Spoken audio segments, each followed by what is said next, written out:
do what I do. The black men, the 70,000 black men are on my page. We don't see the world through rose-colored glasses. There's no woman worship on this page.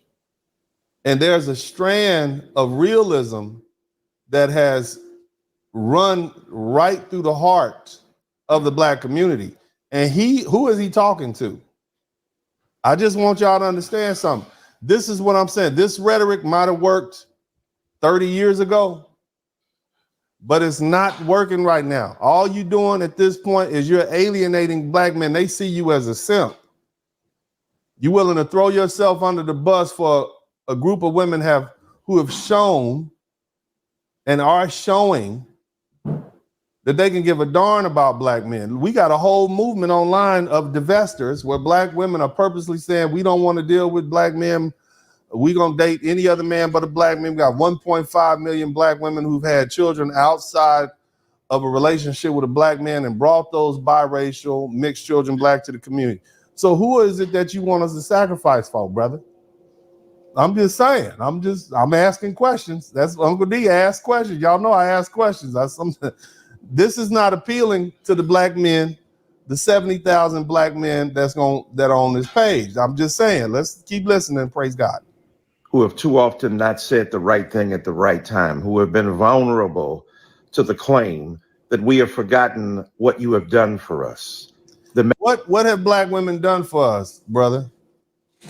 I'm gonna ask you now, what have they done for us?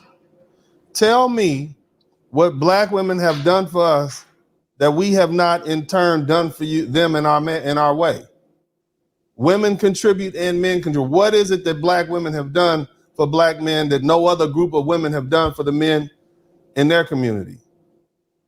So again, what you have here is another black man pulling rhetoric from the 1980s and 1990s and early 2000s when black men, basically a lot of simps raised by their mothers in a community where black women had the microphone, the megaphone, and they were able to blast their needs out there for the world to see. But see, now black men have the microphone and we've had it for about the past 11, 12 years, and the narrative has changed. And so you can't just come on and just say, well, what do you, the brothers don't care anymore. They don't care. These black men, these little skinny jean wearing dudes, rather be by themselves playing video games. They don't care about that. Their mamas wasn't there. She was running the streets. She was smoking dope. She alienated them from her fathers. The internet is alive and well. And so they can Google statistics for themselves. They see what's up. And so you're not going to be able to shame these black men into feeling guilty about something they didn't even do. Half these brothers, 20%, they ain't did nothing to these women. And these black women haven't done anything for black women, black men that any other group of women haven't done for their men, period. In fact, a lot of black men feel as follows. The lovely ladies in our community opted to move away from the black family and move into single motherhood because the government incentivized it. And so in effect, they broke up the black family and now they're suffering the consequences. I'm just telling you what the brothers are thinking. And I would tend to agree. You don't believe me? Go ask her how many of you brothers out here are dealing with family law issues. How many of you all haven't seen your children because your child's mother or your ex-wife is using the system against you and all she wants to do is extract resources from you? How many of you all came to the internet because of that? See, we went from this so-called red pill community, this so-called black manosphere, male-oriented media. It went from dealing with social issues that black men were dealing with to dealing with political issues. There's a divide between black men and black women because our needs are divergent. Not only our social needs, black men who become wealthier, who are looking for more traditional women who've worked their way up, who at one time they were in their 20s, 30s, now they're in their 40s and they want marriageable women. That's 2 decades. A woman who was in her 20s in 2020 is now 44 now. She was 20 in the year 2000, she's 44. This 44-year-old black man is just now getting started. He looking for a 25-year-old. She's looking towards retirement. And if she wasn't able to get a husband in that 24-year time period after she hit 1 wall, 2 walls, 3 walls, 4 walls, she's not going to be able to find one now. So the brothers are now looking for relationships, and they don't want these women who they grew up with, who are their same age. They're looking for younger women. And so that's why they have no need for them. They're at a different time in their life. Relationship-wise. As far as politics, you got black men have reached the middle class. So of course they want to hold on to what they have. So they're going to have more conservative values. Of course they want to. So things are different. So all this woman worship, where we just arbitrarily put women up on a pedestal just because of their women, that's not going to work, brother.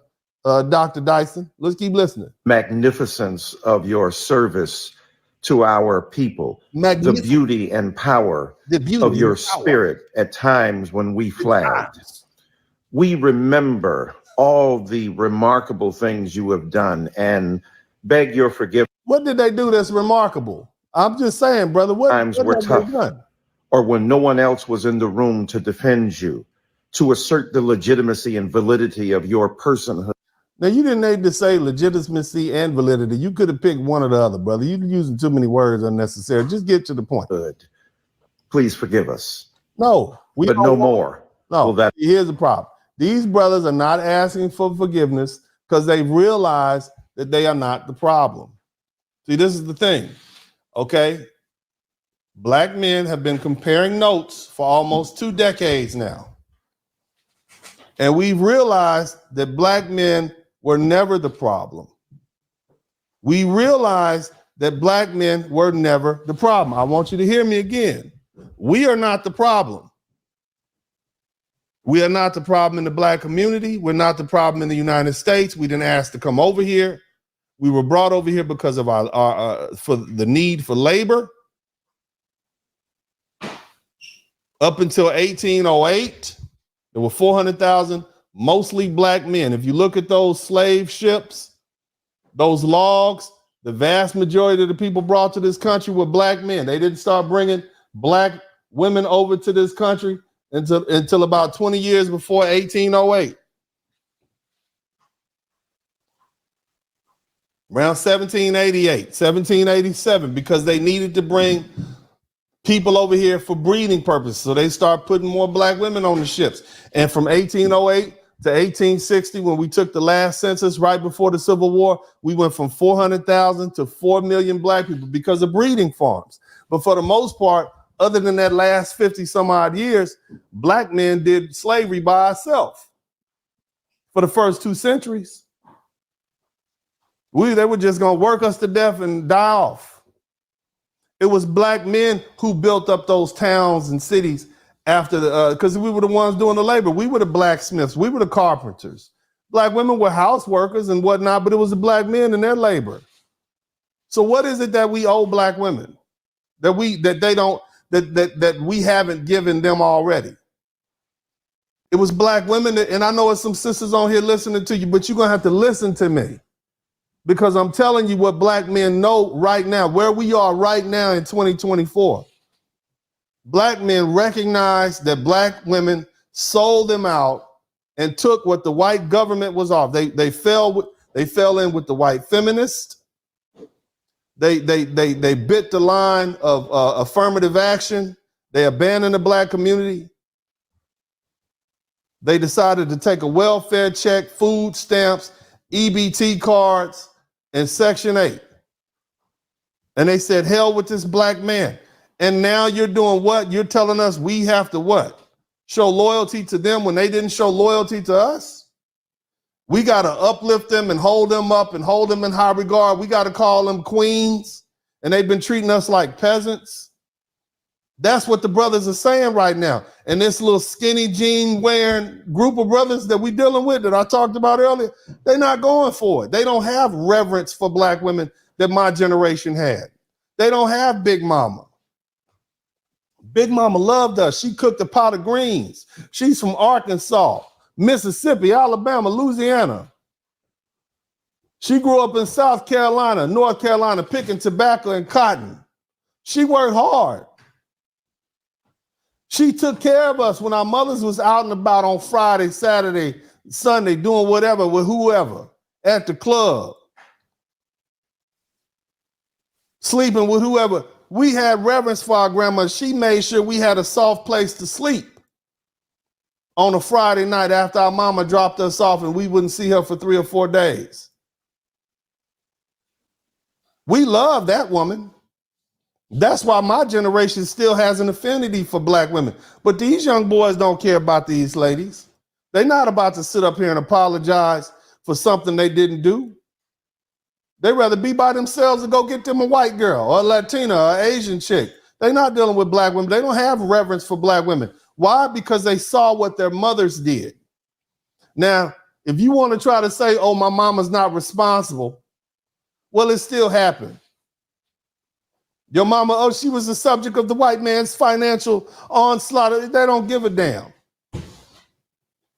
So you saying mom was out there smoking crack and tricking because the white man made her do it? These youngsters don't believe that, fam. And see, you got to have a certain reverence for black women to be able to put aside some of that treachery and some of that nonsense. Some of these black men have been called horrible names by their mothers for generations, even now, for years. And even now, as they've done better for themselves, they can't stand to be around a woman. They don't even want to be around a woman because of how low she was and how horrible she was. And you expect this group of black men who's in the millions to just automatically have reverence for black women who you say existed, but they've never seen. It's not gonna work, man. And you can put that D hat on and bring it down. Brothers don't even do that no more, man. They don't even rock like that. But let's keep listening. That occur. And so the other night, Keith Boykin and I were on CNN trying to be respectful to the congresswoman who insisted upon mispronouncing Kamala Harris. Do you call Melania? Actually, probably so. But, you know, you trying to make what he's trying to do is imply that whoever it was he was talking to on CNN, first of all, brother, these youngsters are not even watching CNN. They're on their cell phones. This is where they at all day. This is where they get their news from, just like this. They get their news. They get everything they want from CNN. They're not even watching. So you're appealing to the wrong audience. A lot of these youngsters don't even have cable. Why would you get cable when you have YouTube? Nobody's even watching that. This is you just showing how irrelevant and out of touch you are with this modern generation. What's up? Welcome to the broadcast. This is Uncle D. People wash their ass in the tub, Kamala Harris. You would tune in to Uncle D. D's black man talk. Pull up, homie, take a seat. Don't be a shadow watcher every day. You learn something, then you earn something. And let them know and drop some money in the plate. It's getting cold, ladies, talking ratchet. There's a king here, grab your coat, zip your jacket. Keep quiet for a second, close your jaw. Attorney Spurling, this ain't pearly, know the law. Talking Constitution, pushing pins when he shooting, give him that. Masculinity, just for the record, sprinkle that. You can keep your cat, gotta cut it. Only cat he rubbing, gotta love it. I call it Holly Buddy. Gotta vote your interest, voting earns. Presidential, this is for the money that I earn. When you gon' learn, my people, that evil mixed with evil. No matter what you're doing, baby, this ain't equal. Sometimes when you're special, you get hated. The test is for the best, you're damn right, my people made it. Uncle D, Blizzard King, you been served, gotta know this now. Black men out here know we winning, gotta hold it now. Uncle D, you been served, get your notice now. Black men out here know we winning, gotta hold it now. Uncle D, you been served, get your notice now. Black men out here know we winning, gotta hold it now. Uncle D, you been served, get your notice now. Black men out here know we winning, gotta hold it now. Hey man, I'll do what I do. Somebody need to whip your ass. Get up and whip him, Sweets. Hey, don't be putting the money in my hand all rough. Take your ass out here. You buy you a Flowbee and cut your own damn hair from now on.